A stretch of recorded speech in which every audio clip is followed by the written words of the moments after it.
Hey everybody, what's going on? All right, so today, I'm Z Garcia, by the way, if you didn't get that from the intro and from the post and from everywhere else. Today I'm going to be playing a solo playthrough of the Arkham Horror, the card game, the living card game, and I'm going to be playing the first part of the Dunwich Legacy right here, this being my campaign guide. And I'm going to start with the very first scenario. So I've built up a deck, a new deck from the suggested decks that they've got on at Fantasy Flight Games. I modified a couple of cards in it because they are, for the deck I am playing with, better for multiplayer. So I pulled a couple of those cards out, replaced them a little bit. But largely what we're going to be doing here today is using a new character to start off this campaign, and if I'm having fun, if you're having fun, then I'm going to go ahead and follow the campaign through to its conclusion through the different scenarios, playing, say, one scenario a week or something like that, following that character throughout, okay, making my deck better with victory points, you know, with experience, following the consequences as you would in the game, etc., etc. So I'm going to tell you a little bit about how the game works. I'm not going to explain the game too much, okay? I'll be speaking as I'm playing anyway, so you'll sort of get what's going on if you don't know the game. And then I'll go ahead and dive in and play it. I'll be reading you some of the fluff text, all of that stuff.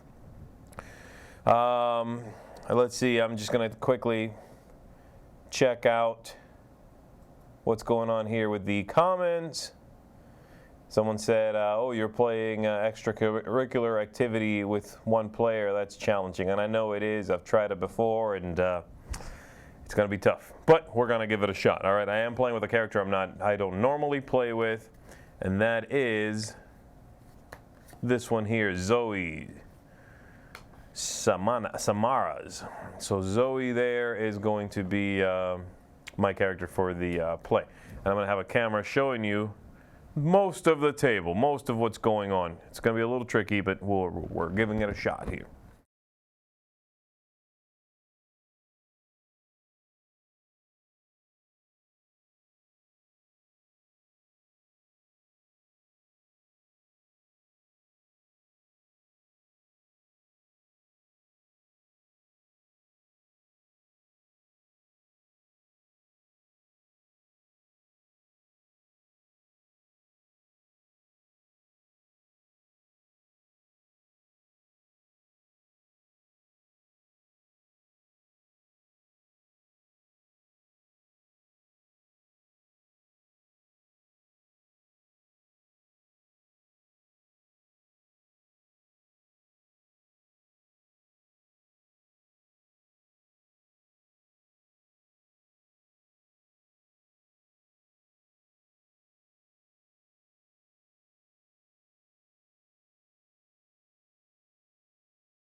Okay, can you folks hear me now?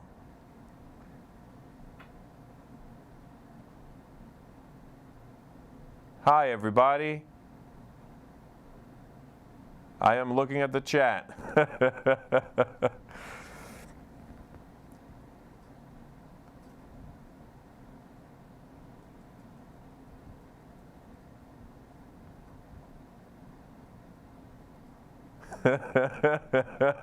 Okay. I just did the most dramatic of readings. Kenny will vouch for that.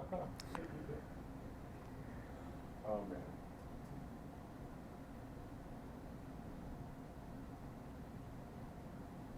All right, cool. Thanks, guys. That's too bad. Did none of you hear me read this fantastic prologue? That's my main question and concern right now. Because I'll tell you, oh, it was good. It was dramatic.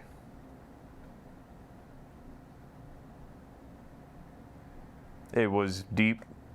I'm touched. Let me know if you actually heard me read the prologue. I'm curious now.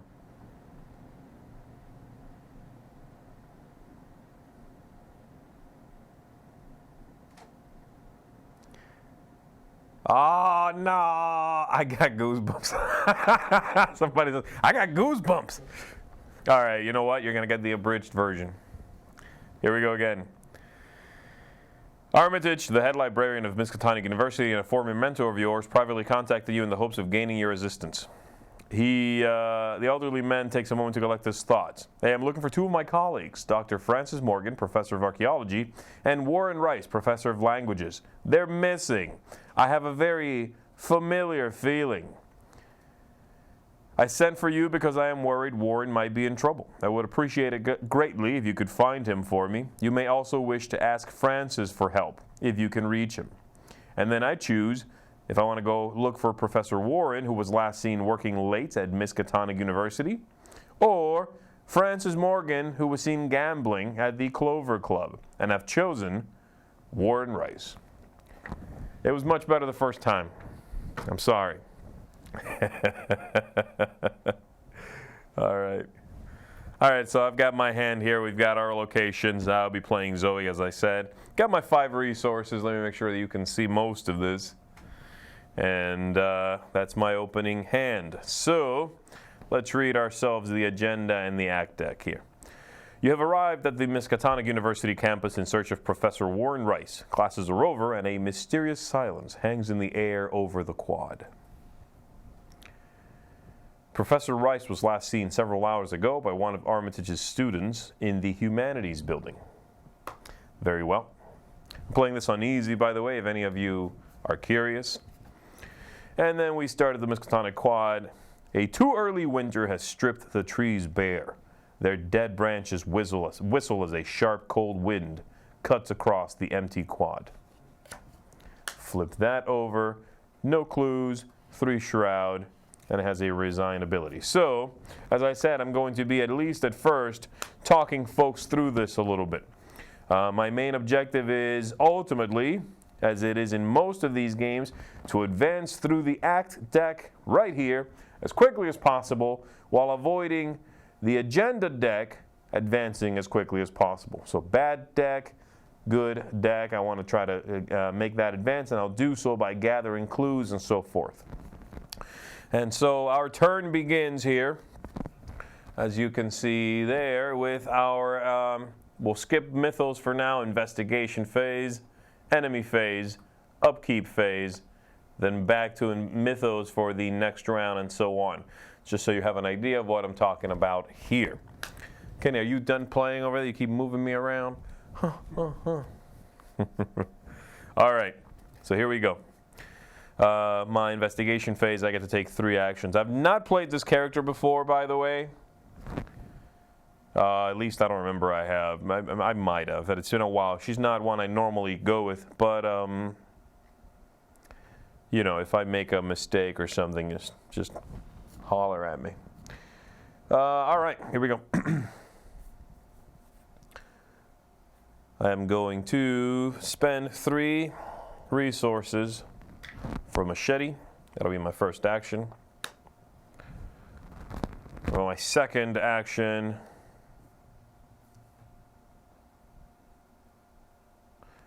I am going to, this is an interesting hand, I'm going to go ahead and move to the humanities building from here. For my second action, upon arriving, I will flip over that card. Professor Rice was last seen in the humanities building teaching one of his Latin classes. The murky windows of the weather-worn structure emit no light, and the night is silent around you. Flip that over. There are 2 clues there per investigator.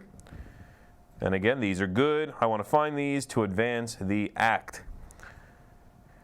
And it says there is a forced ability upon my entry there. At the end of your turn, if you are in the humanities building, discard the top X cards of your deck, where X is the amount of horror on you. As of right now, I have none. So that was my second action. And for my third and final action, that's a good idea. I will go ahead and play my emergency resources here, discarding that card and giving myself 3 more resources. There we go. So now it is the enemy phase. We would skip that for right now. There are no enemies in play. Then we go to the upkeep phase where we reset cards. I'm not using my mini card. As you can see, I just have a pawn. It's just simpler for me. And then we draw a card, gain a resource,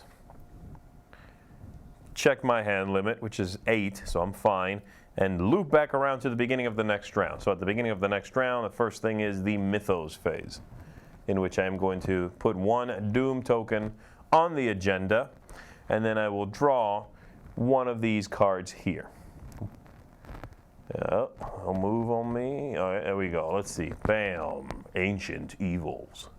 Revelation. Place 1 Doom on the current agenda. This effect can cause the current agenda to advance. However, it does not. And it's back to my investigation phase. So I am going to spend 4 resources to play my rights of seeking, or right of seeking, I'm sorry. There we go. And it uses 3 charges, so I'll go ahead and put 3 charges on there. This one lets me investigate a little more effectively. All right, so I am going to, for my second action, I'll go ahead and spend 1 of these charges to trigger the power on there and investigate. So to investigate, in this case, a normal investigation goes like this. If I am looking for these clues, there's a shroud number, my stats here. Let me know that this is the symbol I'll be using to investigate. That's the one we use to investigate. I would have a 2. The shroud number of the location is how difficult it is to find something. And so I could add boosts to this, either by discarding cards or triggering powers. And then I would draw a token from the chaos bag here and use that as a modifier. If I match or beat my difficulty, I got it. If not, I don't. Same thing for fights. Same thing for when I'm attempting to evade a monster or pass a test or anything like that. They all basically function the same way. You figure out your total, you modify that total if you need to, settle on a final total, draw a chaos token from the bag, and see how you did. And so, using right of seeking here changes that slightly because I'll be able to use my my willpower instead. And if I succeed, I discover 1 additional clue at that location. However, if I reveal one of these specific symbols, after this test, I immediately lose all remaining actions and then my turn. So, do I want to do that right now? That's quite an interesting question. Yeah, sure. I'll try it. So I'm looking at 4, to the difficulty there being 3.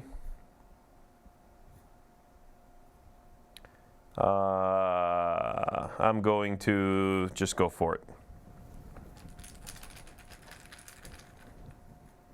Dun, dun, dun. Ah, that's a failure. Is that it? Yeah, that's it. All right, so I'm done.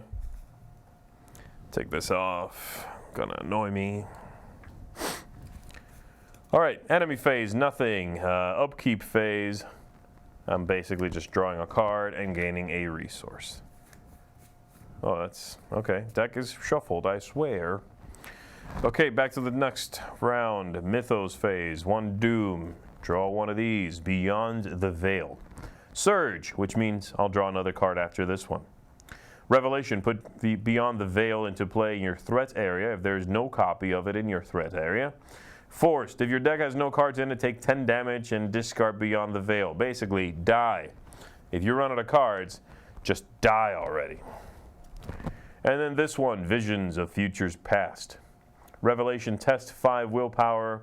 For each point you fail by, discard the top card of your deck. Fine. What am I going to do about that?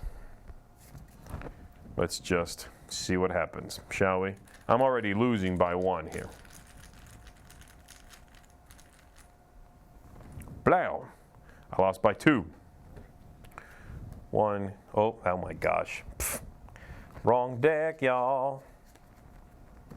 I'm going to bring my deck over here so I don't do that anymore. 1, 2. Oh, man, I really needed that physical training. All right. So this is done. And Beyond the Veil is in my area, just reminding me to not run out of cards. So I'm going to put it over here. All right. So that's that. Let's get some stuff done here. How do I do this?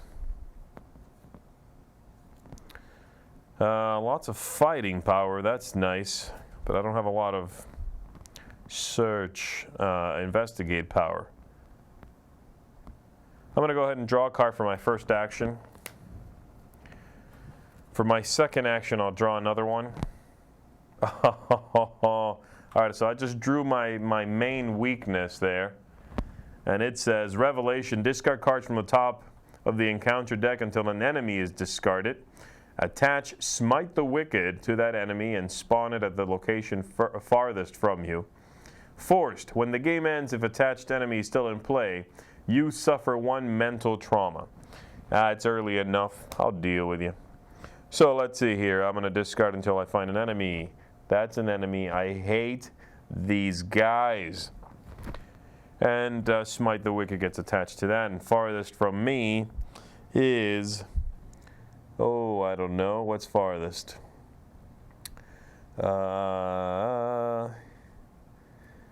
It's there, gets me there, or there. And then from there, so 2 away is the farthest thing possible. I'll just put it at the administration building. So here you go, bird. I'll move that over there. All right, so that's where that is. Let's not forget about this being in play. So that character there is aloof, but also has hunter. I'll come back to that, but it's going to search for me anyway. So once it comes a little closer, I'll engage it and mess with it, and it'll be done. Yeah. All right. So I had 1 action left. And I will go ahead and use my right of seeking on that. Do I still not have anything I really can play? Not really. I mean, I guess at this point, I might as well discard this. So the way this works is I'm going to, so same thing, I'm checking to try to break this location's shroud value there. I am using my willpower value, which is 4 right now. And I'm going to go ahead and discard this card from my hand for nothing else other than that symbol there. No, actually, wait, I'm using willpower, so I can't do that even. Never mind. 4 to 3. 4 to 3. These are very bad odds. Ha ha, right. Doing well so far. Enemy phase. Okay, hunters, look for me. And so this hunter is going to move. He is here. This can go from here to there or to there.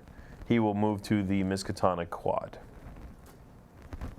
Just tuck him under there, like so. And then I gain a resource and I draw a card. Dynamite Blast is the best thing in the world. 3, 4, 5, 6. We're good to go.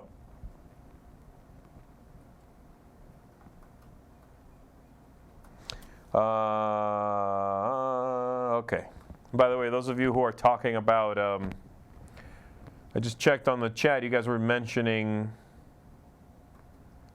that you used, plastic protectors for the tokens, for the chaos tokens here. I've seen those from coins, but I barely use the tokens anyway. I have an app on my phone, which is normally how I play. And I just do the app. I just, touch the screen, it gives you a new token, touch it again, it goes away. It's very quick. I like playing with that way normally, but it's a little less cinematic than having the actual bag. Plus, I want to show people what it is you actually get when you play and how you play.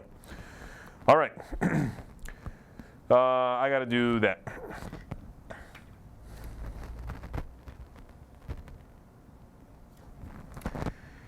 Locked door, revelation attached to the location with the most clues. That's where I am. And then I need to pass a test if I intend to investigate any further there. So I'll do that. And then I'm going to move, because forget this. Where can I go? I go to the library from here. So I'll go ahead and do that. For my first action, I'm moving to the library. I reveal it when I get there. It's the first time I've gone in there, so I flip it over. And it says I have to spend an additional action to investigate the library. That's pretty rough. And I just cannot seem to make this happen for me. So that's one action. For my second action, I am going to Yeah, I'll try it again. Second and third, I'll go ahead and search the library. And I'm going to do it with the right of seeking, because that card's letting me down. So I'm beating it by 1. All right. That's what I'm talking about. Except I wasted right of seeking, didn't I? Because there's only one clue there. Yay. All right, I'm done. So, enemy phase. The birdie here is going to move towards me. Can he get there? Yes, he can. So he's engaged with me now. I'll put him over here. I'll have to deal with that momentarily, and I'll show you how to attack it. Well, he's not engaged with me, actually. He's aloof, so he's just where I am, annoying me. I will engage with him momentarily. He's hanging out. The aloof means he doesn't automatically attack. Hunter means he looks for me. And then he has an ability that when he's, when he's with me, he, hurts all of my statistics there. So, all right. So that was enemy phase. Then we go to upkeep. There's nothing that needs to be flipped around. I'll get one new resource. Boop. And a new card. What is going on? How many had built this deck right? All right, next round. Doing that, checking that the total of these Doom tokens has not hit this threshold here, which is 7. So I'm still okay. And I'll flip over one of these. I found a creepy wizard of Yog-Sothoth. And he is going to engage with me because he has no other spawn ability. So I have to deal with him. He is part of this set, right? Let me make sure that I built this deck right. Yeah, he's supposed to be in there. All right, buddy. And that's it. So I got to deal with this character now. he gets to attack me when I draw a hex or pact. I'm not going to be drawing cards when you're engaged with me, most likely. So, well, I mean, I guess I would have to at the end of a round, but I should be able to dispatch this character fairly easily. I've got every card in the world for attacking here, even with the stupid bird bothering me. So my attack is 4, which is partly why I picked Zoe here. Though it's right now it's being nerfed by the whippoorwill. And so 4 to my 3, I'll go ahead and use my machete, create a fight that gives me +1 strength, +1 combat. So we are matched at the moment, and I'll go ahead and throw a little something on top of that with my overpower for +2. Now this is a skill card here. They have no cost up at the top, and skill cards are the only ones that when you commit them to a test like this, you also get the text down here. In this case, max 1 committed per skill test, and if the test is successful, then I get to draw a card afterwards. So I'll go ahead and use that. I am beating it by 2 right now.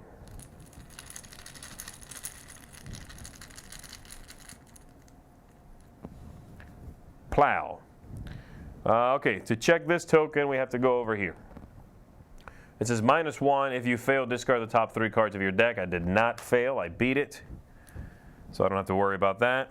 And I normally would do 1 damage to it. However, my machete says if this is the only enemy engaged with me, I actually do an extra damage. So I will do 2. It takes 3 to kill, as it says right here. This is how tough it is to fight him, how tough it is to evade him. So that's my first thing. Second action, I'll smack him again. Oh, and I succeeded, so I draw a card for the overpower. Okay, got guts. I am going to do the same thing, actually.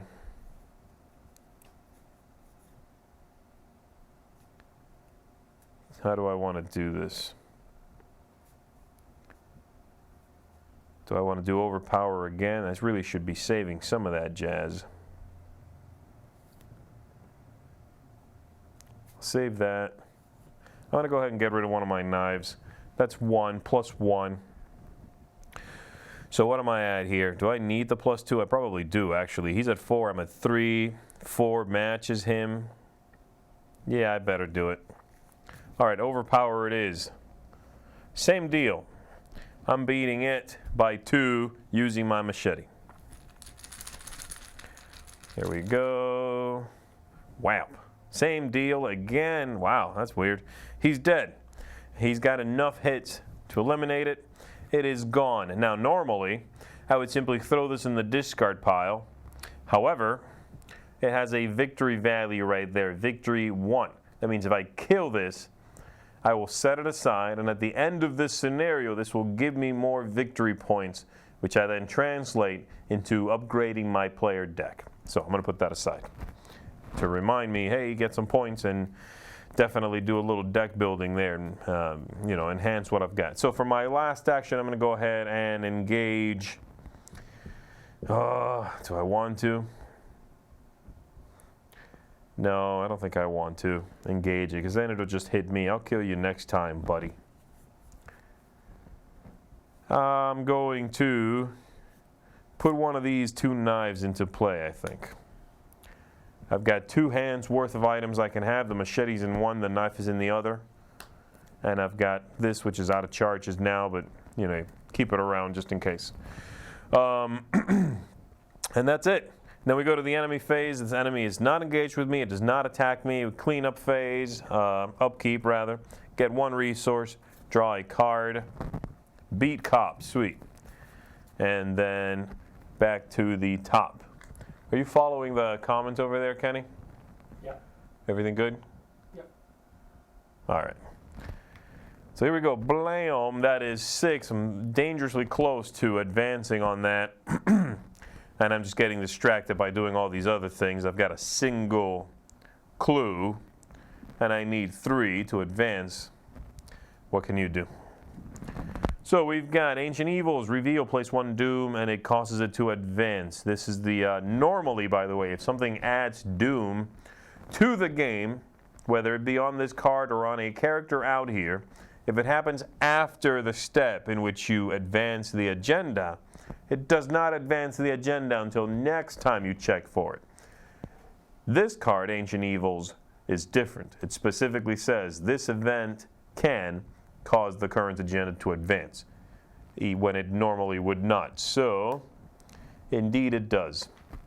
That's just iffy timing there. So, we'll get rid of all of the doom in play, grab Quiet Halls here, and read the back of it. The university is dead silent. The shadows coil about your feet as you walk, and you swear there is something following you with each step you take. Is it just your imagination? Or is there really someone or something stalking you? Each investigator with 5 or more cards in his or her discard pile takes 1 horror. I gotta count them, I don't know. If I have 10 or more, I take 2 horror. If the player has completed the house always wins, which I have not, I advance directly to Agenda 2B. If this is the first scenario, just advance to 2A instead.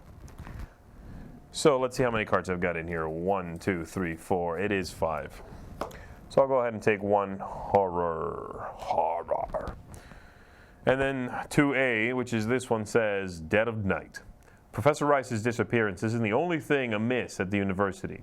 You're unsure exactly what is going on, but you're starting to believe Armitage was right in asking for your help.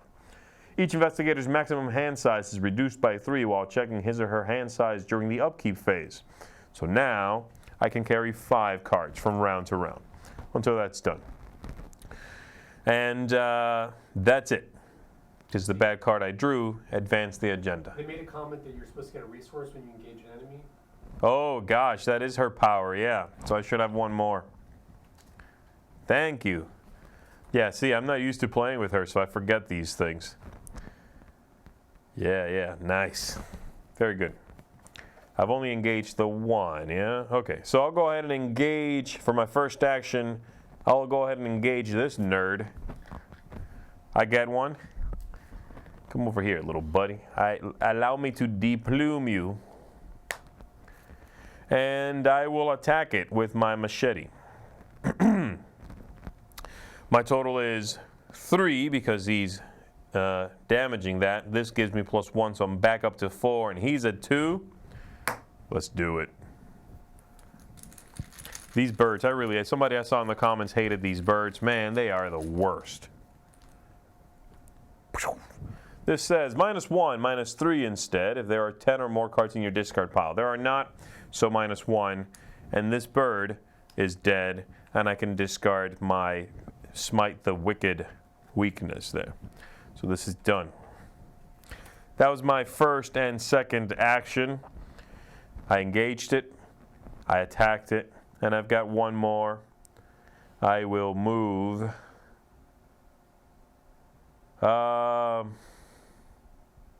If I go back to the Humanities building, at the end of my turn, I'm going to have to discard a card because I have 1 horror on me. I don't want to have to deal with that. And there's a locked door there anyway. So I'm going to just, instead of going there, I'll go back to the quad. And next time I'll move elsewhere. Unless, wait, maybe I don't want to move because I'm about to have to discard cards. 1, 2, 3, 4, 5, 6 already, huh? Yeah, okay, I'll put B Cop into play over here. I don't have any other allies. So I'll spend 4 on him. I've got 2 hands, I've got a relic over here, I've got an ally. And that's it. So enemy phase, no enemies in play. And then the upkeep phase, I ready everything, I draw a card, gain a resource, and then check my hand size, which I will lose 1. So 1, 2, 3, 4, 5, 6. What do I want to get rid of? Probably,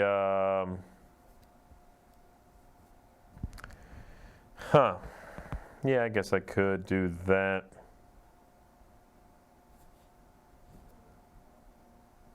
What is the deal with the blackjack here? +1, combat, If I perform that against an enemy engaged with another investigator and you fail, they don't take damage. Okay, I don't need that. I'd rather keep a knife than the blackjack. This is, again, one of those cards that I'll probably end up cycling out, just because it obviously works better with multiple players. And if I'm playing solitaire, this isn't going to help me out.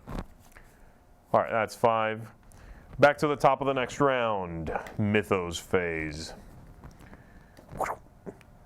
Offer of power. It's a pact, and it has peril. Peril does not matter right now, but if I was playing with multiple people, then that keyword would mean that I must make whatever choice is listed on this card without discussing it with the other players at the table. So revelation, I must either draw 2 cards and place 2 doom on the current agenda. That's a hard pass, I think. Or take 2 horror. Oh my goodness. That's all bad. It's all bad because of her stats. I have to take the horror, I think, but that is really, really bad. I am halfway to going bananas. Okay, I feel like I haven't done a thing. What am I doing? I'm going to move. I'm going to move to the quad for 1. I'll go ahead and go to the student union for 2. There we go. Put 2 clues on there, and it has a forced ability. After student union is revealed, put the set-aside dormitories into play. Where are my dormitories? There it is. I know this is scooping a little bit out of frame here, but trying to keep everything in there as much as I can. All right, so dormitories are now in play. And this has an ability down here which says if I spend 2 actions, I can heal 1 damage and 1 horror. I might actually need to do that at some point. So I went ahead and went 1, 2, and I have 1 more action. I am going to investigate. I really should have saved the charges on my right of seeking for this. Shouldn't I have? But I'll just go ahead and investigate. My investigate is only 2. That's horrible. Horrible! I'm going to discard prepared for the worst, just for the symbols. I'm getting +1 there. So I'm at 3 to its 1. Here we go. Investigating. Sweet. Got it. It's a 0. So one of these clues is mine, and that's it. I'm out of actions. Enemies, no. Upkeep. 1 resource, draw a card. Blinding Light. I don't know this card. Let's see. It's an evade card, and it lets me use my willpower instead of my agility. Okay, so this is similar to Right of Seeking, but for evade. Okay, got it. As I said, I just built the deck from what's suggested online at FFG's website and went with it. Probably this color, and I forget what they're all called, I'm sorry, but Mysticism here, this one, purple, is my least used color by far. So I figured I would find someone who splashes it into their deck while still having a nice oomph, because I do like these characters that have a solid amount of attacking. Okay, I'm talking too much and I lost my place. Where am I here? What am I doing?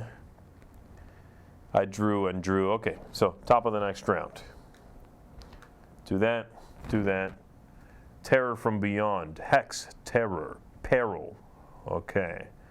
Choose one of the following card types: asset, event, or skill. Each player must discard each card in his or her hand that is of the chosen card type. If this is not the first Terror from Beyond drawn this phase, choose 2 card types instead. It is the first, so I'm okay. How would that? Oh, I guess if multiple people draw it. Okay, yeah, multiple players. So 1 card type, and I have to discard it from my hand. What have I got? Event. Event. 2 skills, 1 asset. I guess assets it is. Bye, knife. And it's back to me. So I'm going to go ahead and investigate there again. I cannot buff that up in any possible way, can I? I should probably, you know what? I'm going to try. No, that doesn't make any sense. I might get lucky here, because I'd really like to be able to do something else with this turn. So I'm going to just go ahead and try to brute force it. The shroud value is 1, ammo 2. Here we go. Sweet, -1 only. That means I pass. I've got that clue. And I'll go ahead and spend all 3 of these to advance the act deck. And the reason I can do that is because there is no trigger for it. I can just do it as soon as I'm able to, really whenever I want to. So 3 per investigator, there's only me. I'm spending 3 of these and advancing the act deck. So we'll flip this over here and read what's going on. You were unable, what is it? The head janitor, okay, yeah. Oh, I remember this. You were unable to find Professor Rice, but one of the students you spoke with mentioned a strange man entering Rice's office. Unfortunately, the door leading to the faculty offices is locked at this late hour. The student says that the head janitor, Jazz, might be able to let you in if you can find him. Shuffle the encounter discard pile and the set aside Jazz Mulligan into the encounter deck. And then after that, we've got here Rice's whereabouts. Concerned for Professor Rice's safety, you seek out the head janitor who can let you into the locked sections of the campus. And I've got some new action, so I can spend 1 clue and discard the top 10 cards, because I'm a single player, 10 cards of the encounter deck. If I discard Jazz, then I resolve his revelation effect, and I'm trying to, my objective is, to take control of him. So let's go ahead and do that. Let me look for Jazz in here. Where you at, buddy? Jazz. Coolest cat in the whole game. Jazz. All right, so I'm shuffling that in here with this. And beyond the veil over here is still technically in my, this does not get shuffled in because it is still in my threat area. Everything else, though, will. So shuffle that in, make a mess of it. The 1 card I set aside earlier, also the Wizard, that also does not get shuffled in. That is in my victory display. So there we go. Jazz is in there somewhere, hopefully at the very, very top.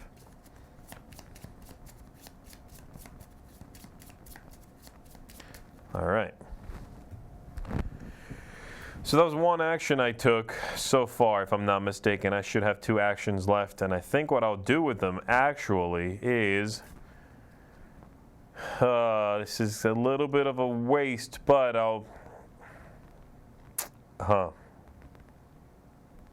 yeah, I'm here now. I'll go ahead and spend those 2 actions to heal 1 damage and 1 horror. I only have horror, but this is no good.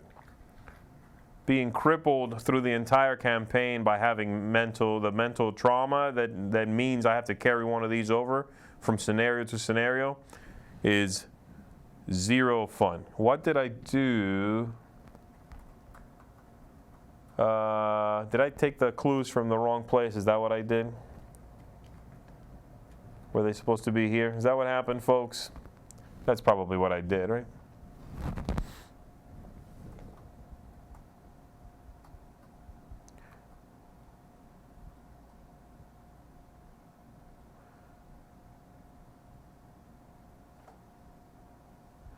I'm just reading some comments, y'all. All right. Did that, ran out of, enemies, no. Upkeep, yes please. Draw a card, gain a resource. And then the top of the next round, which means blam, dead of night. There are now 3 doom on the agenda, which advances said agenda and we read the back. A cry of fear echoes through the campus, and several students flee from the eastern side of the university, where the science building can be found. Could this commotion be linked to Professor Rice's disappearance?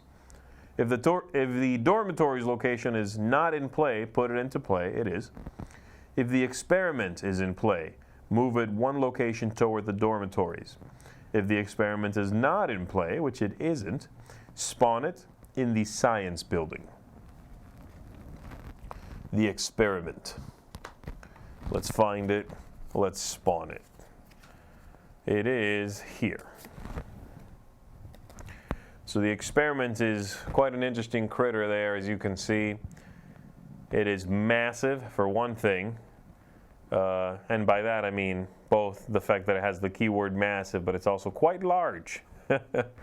Massive means it's engaged with every investigator at the location it's in. It does not matter to me right now.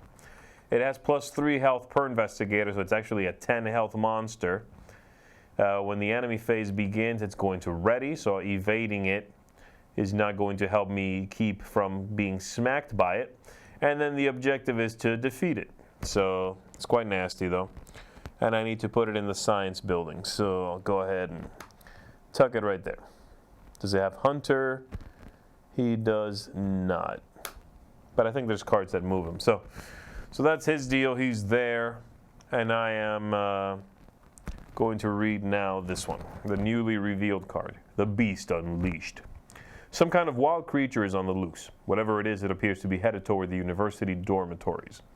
Forced. When this agenda would advance by reaching its doom threshold, instead, remove all doom in play and move the experiment one location toward the dormitories. Objective, if the experiment enters the dormitories, advance. So there you go. That's how he moves. He moves slowly, but he moves. And now I need to draw one of these, because I haven't done that yet. And it is a monster. It spawns in the location with the most clues, and it has retaliate, which means when I attack it, if I miss, it hits me back. I'm going to put it right there. It's good timing, considering I'm looking for clues. What am I doing? I cannot get into the dormitory because the door is locked. Is that right? The administration building. What is Jazz helping me look for again?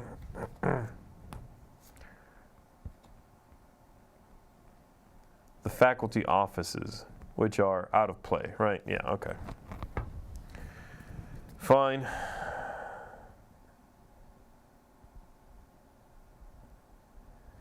How do I do this? What am I doing? Am I one location away from that beastie? No, I'm 2.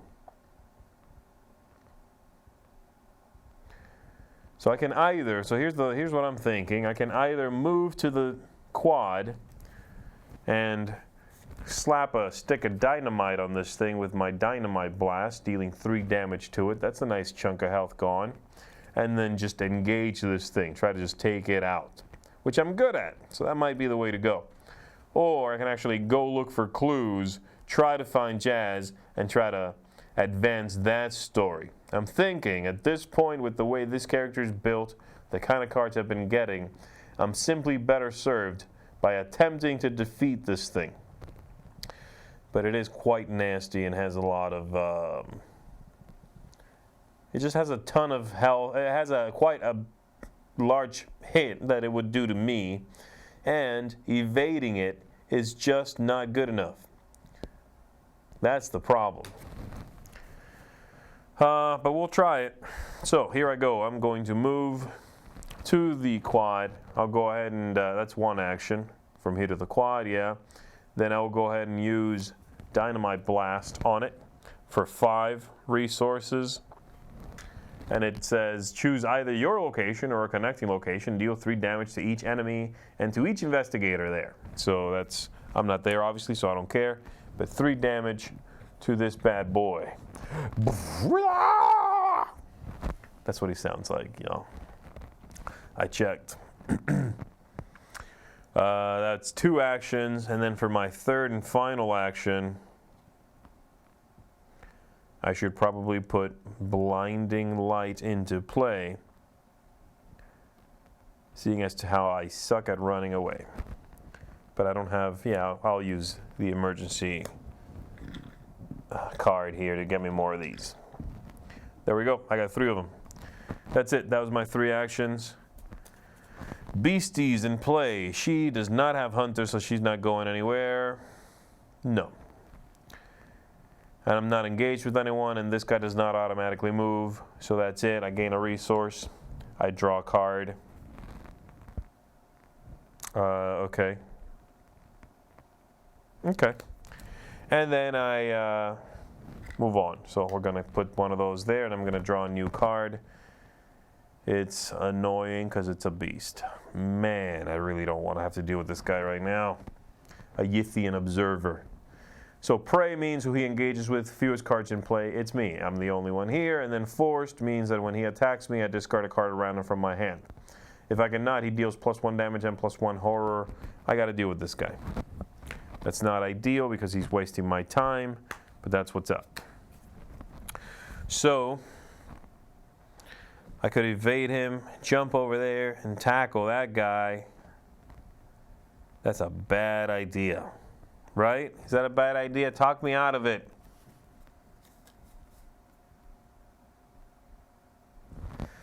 What am I doing? What's my strength look like here? So I'm packing 4. She's just got 4, +1 for the bead cop, +1 for either the machete or the knife. So I'm looking at 6. I can probably take this guy, and I could probably do it in 2 turns, and then I have to dance with the devil in the pale moonlight over there. Okay, fine, it's a victory. Let's do it.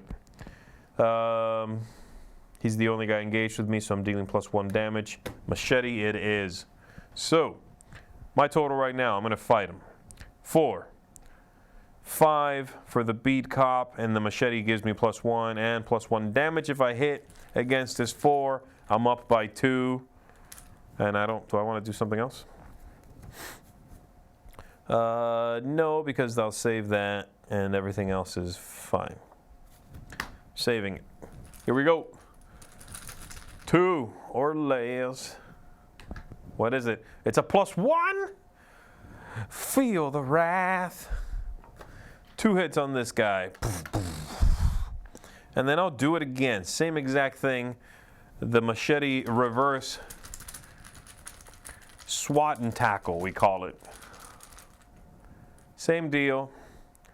That's -1 only, so I'm good. He is dead. That also goes in the victory display. And then for my third and final action, what do I want to do? I might move away because he's about to jump to. Yeah, he's going to jump to the Miskatonic Quad. Do I wait and deal with it? Does he move? When does he move towards me? It says it up here, right? So when this agenda would advance, instead remove all the doom in play and move the experiment. But he would have already attacked by then, so I'm good. I can stay there and instead do what I was talking about earlier, which is put Blinding Light into play. So I'll do that. I'm spending 2, put that into play right here. Is that on the screen? Barely, but it's in there. All right. And then I gain a resource. I draw a card. Ooh, what's this? Fast. Oh, and I forgot to get another one of these, didn't I, when that guy engaged me? Take it. Fast. Play after you defeat a monster enemy. Each investigator at your location heals horror equal to that enemy's horror value. Man! I should have had this like a second ago. Alrighty. That's it. And then the agenda advances. We put another one of these. That makes it 2. This thing moves. And does it engage me? Technically, it's engaged with everyone. But yes, it's engaged with me. Put it right there. And then I draw a card. Hex. It's one of those put Beyond the Veil into play in your threat area if there are no copies of it. There is a copy of it, so it's gone. But it does have Surge. And this one says I must either draw 2 cards and place 2 Doom on the current agenda, or I take 2 Horror. Okay. I cannot take 2 Horror. So I will draw 2 cards and place 2 Doom tokens on there. So 1, 2, and I'll put 2 Doom tokens on here, which again, that's enough to advance it, but it doesn't happen right now. I got that, I got that.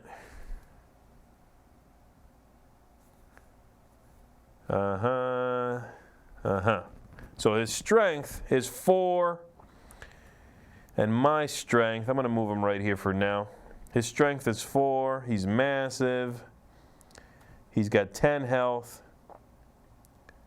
That's all he's got going on. My strength is 4, 5, and 6 if I use the machete. And I need to hit this thing quite a few more times to really seal the deal. Unfortunately, because he's got that, when the enemy phase begins, he readies, I cannot just evade it, as I said earlier. He's going to move here. I think I'll only be able to get it in 1 swipe and then maybe evade him, maybe run away. I'm not great at evading myself, but I do have the, the blinding light, so that might work.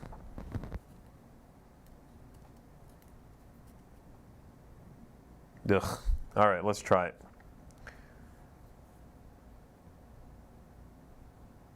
I'm going to use my Vicious Blow, of course, to give +1 damage to it, assuming I'm successful. And that's it. So I'm looking at 4, 5, 6, 7 to his 4. Let's do it. Death to all of the creatures. Sweet. He's taking 3 for that. 1 built in, 1 for the machete, 1 for my Vicious Blow. That's done. That was my first action. For my second action, I wish I could just kill this thing. 6, 7, 8, 9, 10. If I don't fail twice in a row again, that's a gamble. All right, let's do it. What am I looking at here? I got enough to work with here. I might be able to pull this off.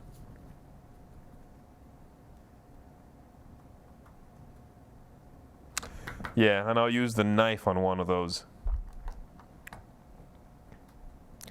Oh, and I've got the bead cop I could always discard if I really needed to also. But all right, so I'm just going to wail on this guy. Forget this. Machete. It's my second action. 4, 5, 6. And I'll throw a little card on top of that to help me out. 7 with this. My total is 7. To his 4, I do 2 damage.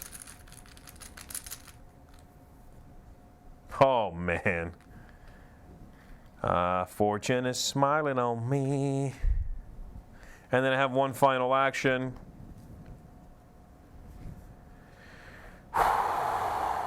Okay. I am going to discard the knife. For this action, discard the knife, fight. I got +2, and it deals +1 damage. So I'm looking at 4, 5, 6, 7 for the bead cop. And this won't matter now, so 8, and I'll discard that. My total is 8 to his 4. I'm doing +1 damage. Is that right, what the knife says? Yeah. If I get this, I defeat this guy and I'm done. You pick up the resource for engaging the enemy? Did I pick up a resource for engaging this? Shut up, Kenny. Who cares, man? I'm about to take down the experiment. Why are you messing with me? Here we go. Okay. That's -1. That's it. Ha! Man, the experiment has been had. 6, 7, 8, 9, 10. Get out of my face, creature. If the experiment is defeated, advance to Act 3B. That has to be the end, right? 3B. Act 3B. Blam, that's the back of this one. The monstrous creature lets out a terrible shriek as it succumbs to its wounds and collapses onto the ground. A foul odor emanates from the corpse as its flesh begins to bubble and froth. That is disgusting. Your relief turns to disgust as the body begins to shrink and disintegrate. Minutes later, the body has almost entirely evaporated into a sticky mass, and the awful odor has vanished. Inside the remnants of the creature's body, all you can find is a set of bones, the skeletal structure of a canine. Got it. And so the R3 there means that we are going to go to resolution 3 in here, in the part that says do not read. So let's do that. Resolution 1, 2, 3. So 3. After defeating the strange and terrifying creature from the Department of Alchemy, you rush to the faculty offices to find Professor Rice. By the time you get to his office, there is no sign of him anywhere. And then I do some stuff. So in the campaign log, I'm going to record that Professor Warren was kidnapped. I'm also going to record that the experiment was defeated. Each investigator earns experience equal to the victory X value of each card in the victory display. And by the way, it itself has victory value. And let me see if there's any other location or anything else. No, that's it. So I'm going to get victory 4 so far. I got the 2 beasties from earlier and the experiment from right now. And then it also says if it's the first scenario, advance to the house always wins, which I will do that. And that's that. No bonus victory. That's it. So I'm going to give myself victory 4 and jot all this down later on. But for now, we're about to wrap this up. So, cool. Let me switch over here to the chatty chat. Just, yeah,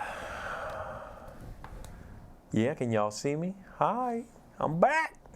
Okay, folks, so there you go. That is scenario 1 of the Dunwich Legacy campaign. Let's chat a little bit just for a few minutes. What time is it? Okay, so it's been about an hour and 8 minutes or so. Someone says I have a 1 victory point location. Is it empty? You're right. The library is empty. You are correct. So I actually have an extra victory point. And so I am getting 1, 2, 3, 4, 5 victory points.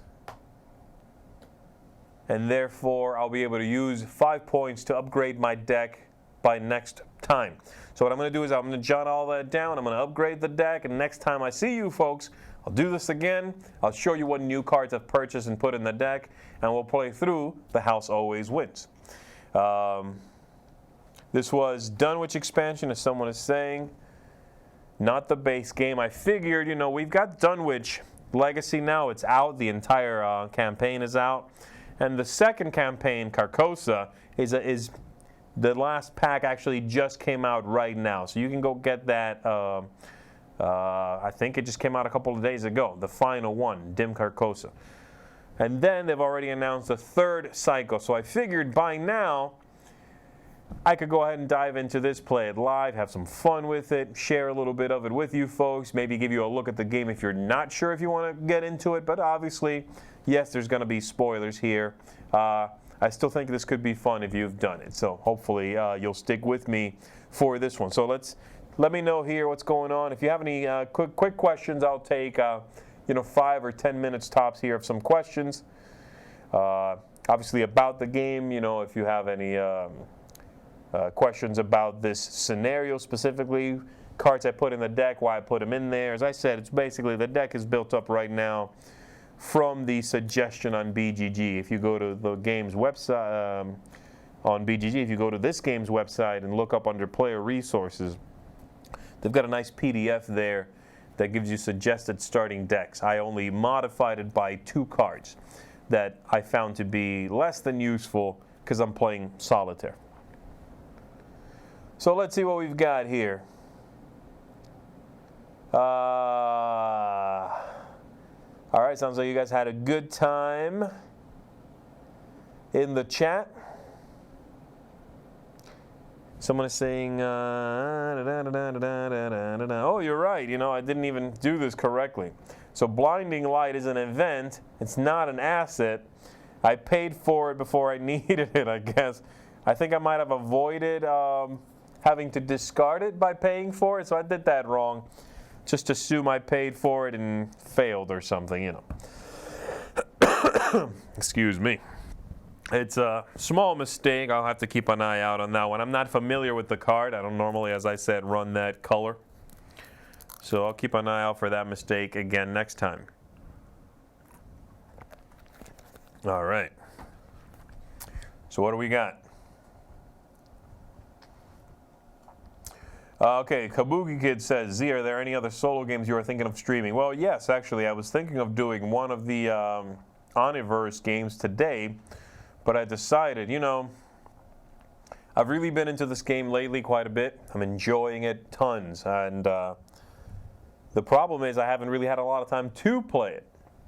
I'm not caught up. In fact, I've not even done the very end of the Dunwich Legacy, but I own everything for Carcosa except the last one that just came out. And I'm excited, beyond excited, for the new cycle that they've announced with a really neat theme. So I figured what I'll do is I'll play through the Dunwich Legacy live with you folks, have a good time sharing that with everybody. I get to play the game, have a good time with something I'm excited about at the moment, you know, that's very much on my radar. You get to see the game. I get to catch up. It just made more sense to do this one, you know. It's just a little more time investment, and it's a little more going on. It's a little harder to shoot the table, you know. But it's just, I'm more psyched about this right now. Okay, let's see. Do you plan to do something similar again soon? Yeah, I mean, if everybody's happy with this, and I have the time, I want to do this once a week maybe. Because like I said, I'm loving it. Somebody says, I wouldn't mind seeing Coffee Roaster again. Kabuki Kid said that. Yeah, I might do that. But for now, I might stick with this one for a bit, you know, see how that goes. Have you tried building your own deck? How is that in this game? Yeah, definitely. I've built several decks, and it's super fun. I really enjoy deck building in this game. I think it's straightforward, but I enjoy messing with it, and I love that the new characters, or every character really has their own deck building kind of rules, but they've opened up that in a very interesting way with the newer characters, where you can do now some really interesting stuff that before just wasn't part of the deck building rules. Okay, that's a good question. Z, will you start doing some Z Plays the Internet like Tom did last week? Maybe down the road. But for now, I figured I'd run with this thing as my thing. You know, Sam's doing some of those. He just recently did. Tom's been doing them for a while. So I figured instead of doing that, I'll play a solo game. And I'm kind of playing with you folks. I mean, you know, hanging out with me. I know you're not making any of the decisions, but it's slightly different than what they're doing. So I'm not saying I won't ever do that. I probably will down the road, but for now I think I'll stick with just solo. Do you read Lovecraft? If so, what's your favorite story? I have read some Lovecraft, and I do enjoy it. I think one that stands out for me was the Rats in the Walls. I enjoyed that short story very much, and I like what was it? Mountains of Madness was good. I enjoyed that. The one with the fishing village, is that Dunwich? I don't remember. No, that's not Dunwich, is it? It's been a while, but I've read it, and I do like the writing style. It makes sense to me. I just kind of like that writing. Okay, what do we got? I'd love to see a magic deck that Z likes. Can you learn? You can learn a lot from a person from the colors they play in Magic.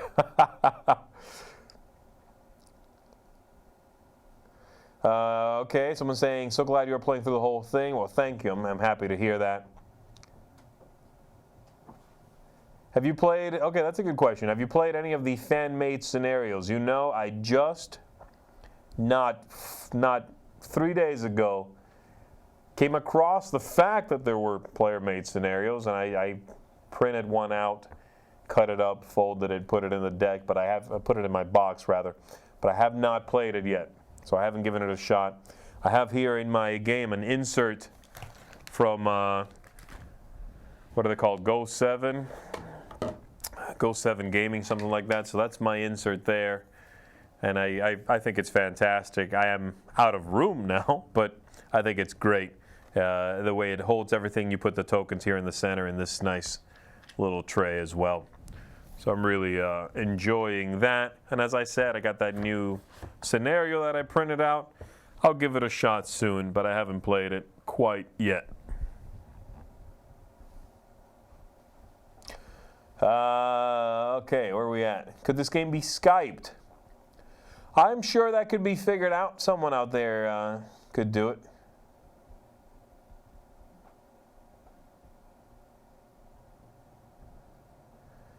Which theme do you prefer in solo play? Theme? I don't know what you mean by theme, I guess.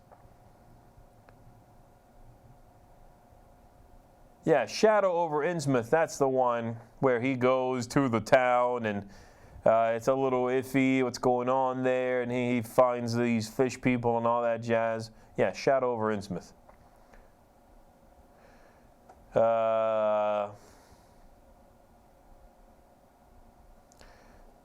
All right, what do we got? Everybody has his own draw bag.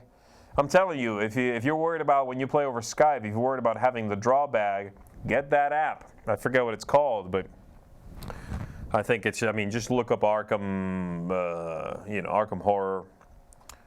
I don't know what it's actually, it just says Arkham under where my app is there, but it just says Arkham. But, and I'm not going to show it, but yeah, it's beautiful. You can build multiple bags. You can save multiple bags if you're playing through multiple things. Click it. It's easy to edit. It's easy to speed up gameplay, especially for one single player with that app. I would very much recommend it. And if you're playing remotely with two people, that problem's solved. Someone's saying I should get the coin capsules. Yeah, again, I would, perhaps, if I wasn't using the app, really. So FFG is working on a digital copy of the Lord of the Rings LCG. I heard about that. I was very excited. I tried the LCG some time ago. Couldn't quite get into it. Ended up getting rid of it. And now I'm feeling like maybe I shouldn't have. Maybe I should have given it more of a chance, you know. But the digital version sounds like a considerably different game. Different enough that I don't know if it would represent the old living card game in a true one-to-one comparison. So I don't know. Anyway, I think I'm going to wrap it up, folks. It's been about an hour and 20. I want to thank all of you for hanging out with me and following along with the story here. As I said, next week I am going to set this up again. I'm going to upgrade my deck, first of all, with my victory points. Jot all this information down so I don't forget it.